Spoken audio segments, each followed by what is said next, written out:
What's up, guys, and welcome to episode number 5 of Let's Set the Scene. My name is Dave, and we are on Sunday, September 12th. I didn't manage to get it done yesterday, unfortunately, but we're going to do our build today. We've got a nice big build for you, so we're going to kind of breeze over our first little part of our introduction here. First things first, because you guys smashed last week's likes, we didn't get the comments we needed. But we're going to go ahead and announce our winner. So Adrock U from our last video, he also commented on the video before. You had a couple of chances. You won our black pudding for Adrock U. So if you have seen this video, go ahead, get my Instagram or get my Twitter, get hold of me, drop me your address, and we'll get that in the mail to you. Congratulations. We're going to go over our next part of our competition. We actually have free minis, which we're going to be giving away. It's going to be just to one person again, so we'll go over the details of that at the end of the video, so make sure you stay tuned to that. And yeah, without further ado, guys, let's go ahead and set our scene. Okay, guys, so we are going to start today on one of our terrain trays. I went for the most ocean water one I had. So I believe it is a 12 by 12 terrain tray. It has the metal inside that you can pick these up from Dwarven Forge. They're in a pack. They're really good, especially if you're using your anchor magnets. You can stick your scene to these, bring it in, lay it down, and you're good to go. The part that I'm going to start by using today, we're not actually going to have any anchor magnets on. So we're going to just go ahead and use this as kind of a gap filler, just kind of give us that fill. We are going for kind of a little Smugglers trading post today, and that's what we're going to be building. We're going to probably go up around 3 levels, so it's going to be a nice big build. We'll build it all right here in front of you, and yeah, let's go ahead and start, guys. We're going to go ahead and start with some of the sewer system from Dwarven Forge, and I want to make this just kind of because you have the nice green moss coming up, so it looks like it's been set in water. So we're going to use these as kind of our outer build. We'll start over here just to kind of give us a nice big open area to use for the water, just to kind of give our scene a nice feel. And we're only going to come 3 across, and the reason is because we're going to be using some of the city builder stuff, and I want to build directly on top. So we're just going to kind of use these as kind of a basement for our area. Maybe once you get here, maybe you know, they'll give you a discount because they're having a few issues with some of the rats in the basement. Maybe you could have a nice little optional side quest, go down, eliminate the rats, help them out. We're going to go ahead and use one of our ladder pieces. Comes in the monster sewer set as well, and we'll line that up later on to our other piece.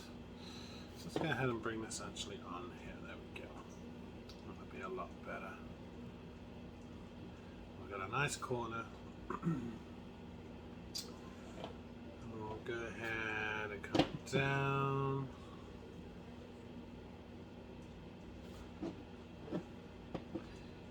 And down this side. A couple of pieces. Our next corner in. So we're going for 3 walls plus the corner. Should give us the exact dimensions we are needing today. If you've used Dwarven Forge before, you'll know all of their stuff snaps together very well. And maybe we'll have an extra entrance at the back, depending. Give your players a little bit of an option if they wanted to maybe try and sneak into this place. Maybe they're not going to be trying to be nice. Maybe you got some evil characters. We have a couple of evil characters in our game. And we'll go ahead and we'll add a couple of the monster sewer sluice layers. And we'll kind of just, you know, we're not going to go too far with this. Just a nice little sewer system before they hit the ocean. And I'll just kind of loop it around to a dead end. There we go. And we'll take a couple of our nice sewer 2x2s and just kind of fill in around the edge. And then because we're going to be supporting stuff on top, we'll go ahead and we'll use the nice little pillars which come with this, and we'll just add these in right here just to kind of give us that nice piece to build on. We'll go ahead and add that. And there we have it. And because we have that nice negative space right in the middle, I'm just going to take a few of our regular 1x1 blocks and I'm just going to fill in the middle right here just so it has something to push against and cap us right off. So there's our basement, guys. We'll add a couple, like I say, maybe we could do a side quest here. So we'll go ahead and we'll add a couple of the Dwarven Forge Ratmen. You pick these up online when they're in stock. Usually these are out of stock. They're pretty sought for item. And we'll just add a couple down here. Maybe they broke in from that little porthole in the back and they've been given the little traders above some issues. Okay, so we're going to go for floor 1 of our little trader area right here. Well, let's go ahead and do this. Go ahead and slide this over a little bit. I've got an idea of what I want to achieve here. We want to make sure we have plenty of room. There we go. It should all snap back together. Nice and quick. It's the best thing about the Dwarven Forge terrain. Everything's just so easy to move around. And there we go. So there's our basement. We got the nice big water coming out. Okay, and then we'll go ahead and we'll set our scene for our top piece. So now we've got our basement. We know what's going on down there. Like I said, we're going to need a way into the sewer, so we put the ladder right here. And some of these sets come with a nice little trapdoor.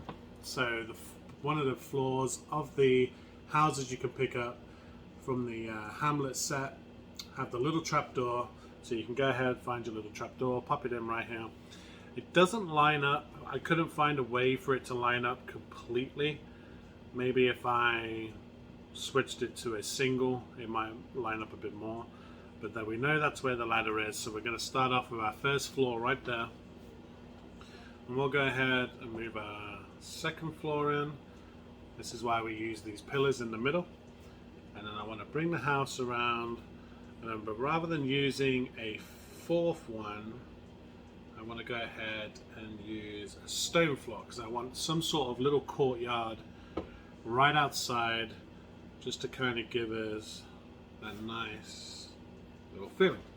Okay, so then we're going to go ahead and add our walls to our first layer.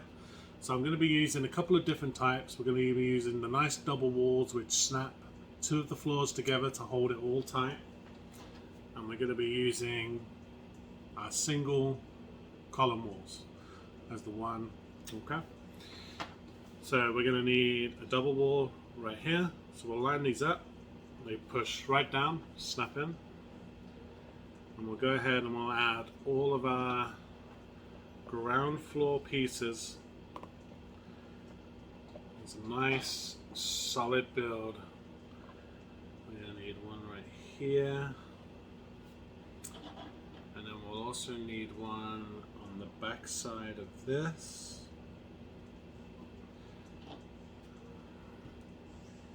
And we'll add one here. Then we got a nice double so we can snap it together. And two more corners.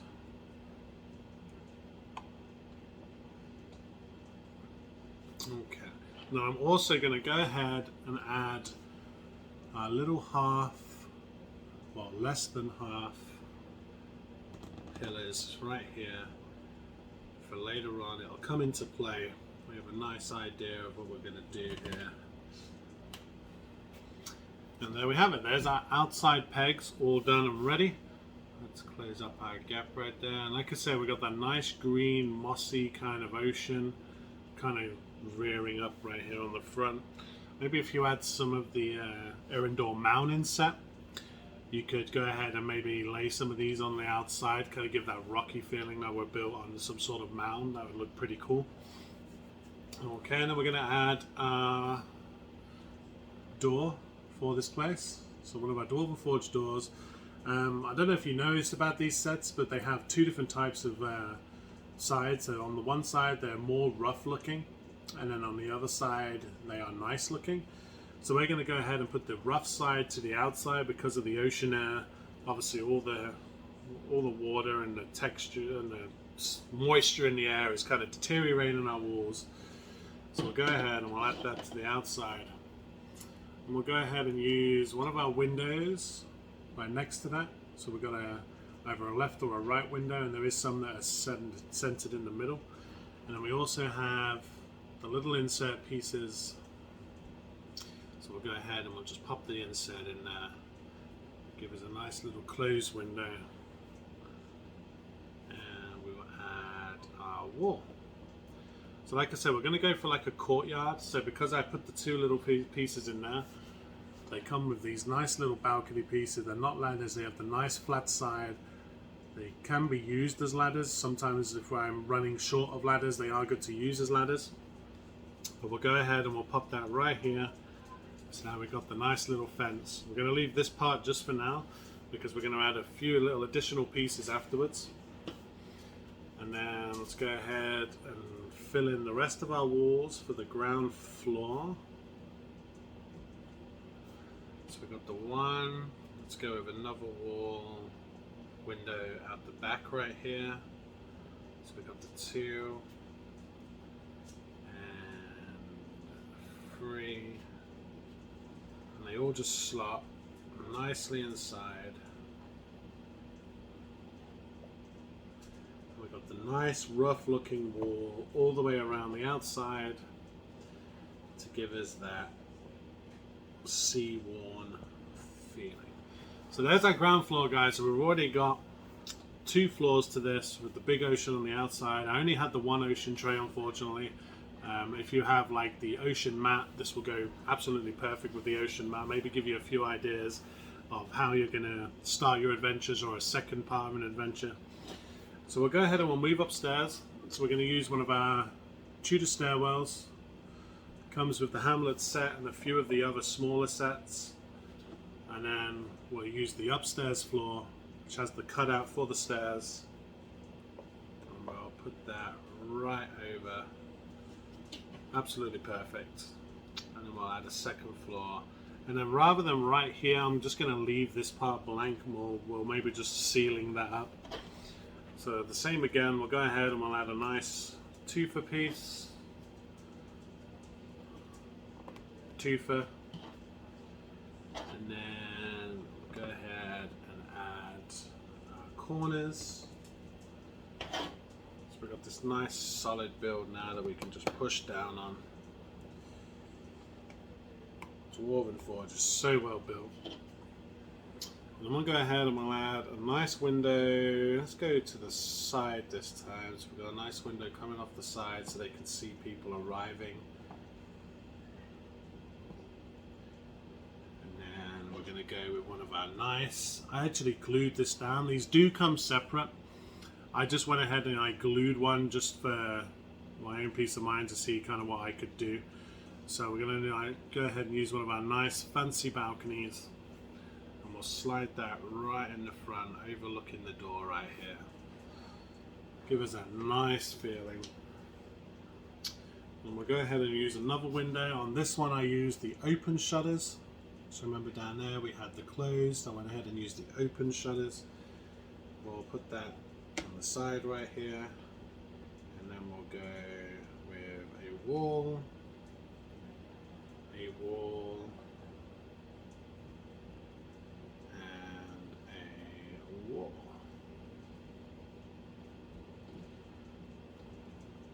Okay, so we are coming up nice and high now.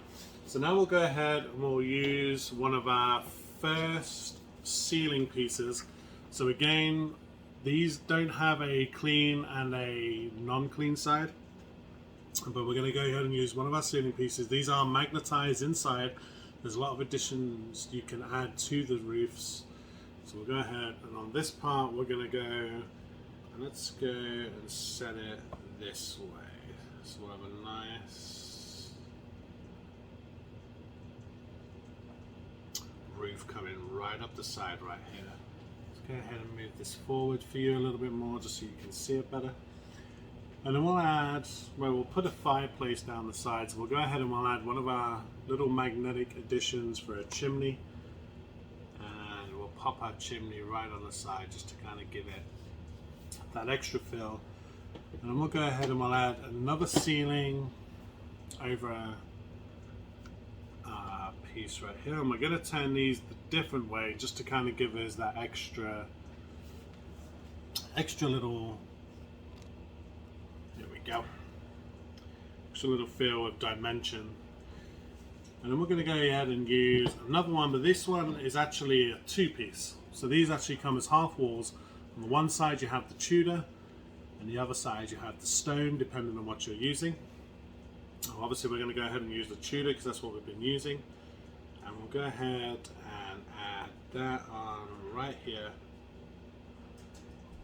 And I'm going to use another little addition, which is a nice addition, the gables, just to kind of give us that extra piece right off the top right here. And as you can see, it's coming along. So we got our nice courtyard, we got this nice house protruding around. Maybe we could go ahead and turn this just for now, just so you can see a little bit better. We'll keep it the same way. There we go. We have this nice big house, or smugglers little retreat that we are doing. And we'll go ahead and we'll add a few more little details. So I'm going to go ahead and add one of our little town yawning portal merchants. He's going to be up on the balcony here. Maybe he owns the place. Might give you a quest later on. And because we had the water, I'm going to go ahead and use our dock. So we left that nice little, so we have the nice dock from Dwarven Forge. We left the one side off right here, and this is why. So we're going to go ahead and use the dock coming out from the water. This will be where all of our people arrive. And then we'll go ahead and use, it comes with the dock as well, nice little gangplank. I'll have that coming up right here, nice gradual. And we'll go ahead and use our Dwarven Forge rowboat. I went ahead and took the middle piece out, but this absolutely snaps away. You can add an extra piece in the middle and have a larger rowboat depending on the size of your party. If you've never seen it before, it snaps together very well. These pieces come off, you can take these off. So we have the nice rowboat. We'll tuck the one oar in like the rowboat has just pulled up with our new adventures. So we got this pulling up. We'll add one of our adventurers on from last week. So we'll add our Tabaxi, who's come to find out what's going on in this part of the world. And then we'll add, I think this guy's name is Volofamp Gedarm. He's a jaunty looking fella holding his chest. I'm going to use him as a little welcomer on the dock right here. He's taking note of everyone who's coming and going, and he's writing down in his little book and keeping his dock fees to himself. And obviously with it being a dock, we'll go ahead and we'll just add a couple of our nice little barrel additions. So we'll add a couple of barrels from the wares. And you can see it now taking shape. And then we'll go ahead and use our little Wagon Rider from the Wicked Edition set from Dwarven Forge. Now he's really cool because he has the little seating animation and he doesn't look like he's riding a horse, so I'm actually just going to go ahead and sit him right on the dock right there. So now he's just sat there waiting for people to come. Maybe he's a guard, maybe he doesn't see much action. And then in our courtyard we're going to go ahead, use one of our little food barrels, go from the Wicked Editions, we'll sit out there, and maybe this town is one of our little village elders, and he's just kind of taking place right there. And there you have it, guys. So this is our little Smugglers retreat or Smugglers hideout, maybe a little trade post. I really hope you like the build. It's the first time I built kind of up for you guys. Let me move it into frame so you can see it a bit better. We added a few of our little additions. We could go ahead and we could add the beds and a few of the details on the inside, like the fireplace and maybe a few chests, maybe a merchant. We won't go ahead and do that now just because of the length of the video. I don't like to keep the video going too long for you guys. I hope this gives you some ideas. Please go ahead, let me know in the comments which part is your favorite part this week. I really did enjoy this build. I'm probably going to use it in my upcoming game this week. But yeah, and there it is, guys. We'll give a little flyover for this afterwards, just how we usually do. And yeah, I hope you enjoyed this build, guys. And there you have it, guys. So that's our Smugglers build for this week. You can still see it kind of sticking out right here. Yeah, this was a really fun build for me. We haven't built anything yet with the sewer sets or the town sets, so it was nice to use that. We used one of our Dwarven Forge terrain trays, and we used the boat and part of the dock set. So it was very city themed this week. You can find all of this stuff on the Dwarven Forge website under the city builder. This stuff is absolutely incredible. Let me know in the comments what part was your favorite. And yeah, let's go over our second part of our competition, guys. So well done for sticking with it. So this week, guys, we're going to go ahead and give away free minis. We're going to go for the 20 comments, 20 likes. Make sure you subscribe to the channel. We're going to stick to the 20 comments this time because it's a free giveaway. So make sure we get 20 comments on one of the videos, guys. It should be this one. If not, we'll move it and we'll keep moving it. So our first mini up for grabs is one of the Icons of the Realms, and we have the premium dwarf figure. I don't know if you can see him in there, it's very shiny. And we have the premium dwarf figure from the Icons of the Realms. He's a dwarf fighter. He's a very good player mini or an NPC mini. He's mini number 1, and we're going to go ahead and give away the Collector's Series. I think it's the Barovian Witch. As you can see her right there on the front. I'm going to give away the Barovian Witch. She's absolutely incredible. Nice little writing on the back about her right there. And then we're going to give away Madame Eva. She's absolutely incredible. So a couple of there that are actually grey for you painters right there who like to paint. I actually don't have time to do the painting. So for me, it's easier to buy the pre-painted minis. But one of them is pre-painted and 2 of them are not. So anyone that likes to paint them, you've got a couple here that you can win. Like I said, all you got to do, guys, hit that like button. Make sure you comment what your favorite part of the build is this week. And yeah, get them comments in. Make sure you subscribe to the channel. Really, thank you for last week's video likes. We hit, I think, around 60 something likes and over 1,000 views. That was absolutely insane. I really hope you all enjoyed the video. I love making these videos, and yeah, your support means the world, guys. And we'll see you again on Wednesday for our miniatures of the week. We didn't do it last week because we had the Burrow set arrive, the Cree colony from Dwarven Forge. Make sure you go to the channel, check that out. That thing was absolutely insane. And yeah, we'll see you again on Wednesday, guys. Have a good week.